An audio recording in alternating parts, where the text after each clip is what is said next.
Okay, so here we have my mom setting up for a variation of squats that works her hips. So you can see we have the plates on the ground here. What we do is we have her standing about an inch wider on each foot.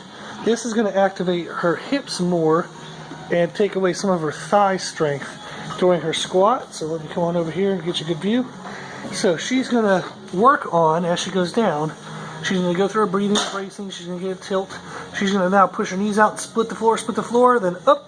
Make sure she pushes her knees out on the way up. So our main focus on this is that she's pushing her knees out and splitting the floor as she's going down.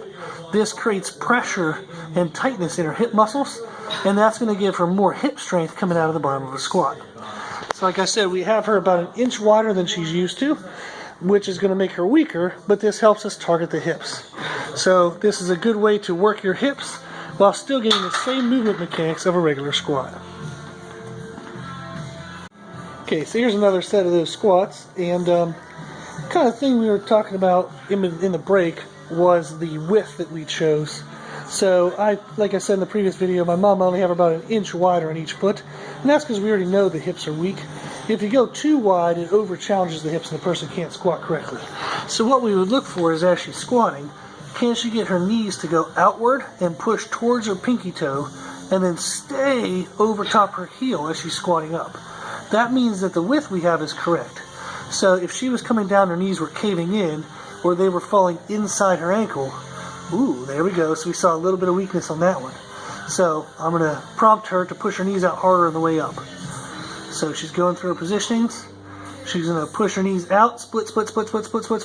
Now knees out, knees out, knees out, knees out, knees out, knees out. Excellent. So that kept her in her hip more, and you can see in that second one, the knee dipped in. This time it stayed out.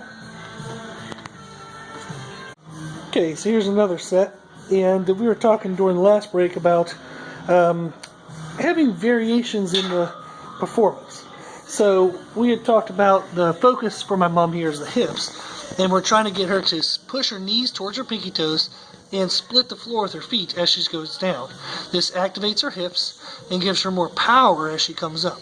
So she's going to keep them out and push. So we talked about how, she felt a little bad that the last set that she had a little wiggle in that second rep, which she's going to crush right here. So knees out, split the floor, keep her knees out. Drive. Good, and she even did a pause. But I told her that some variance from rep to rep is actually necessary. That means we're challenging the body and we're working the body to try to correct it. So you don't want enough variance that the person's going to get injured. Push, knees out. But there should be some challenge. So if the person can do it too perfect, it's too light. But a little challenge is a good thing.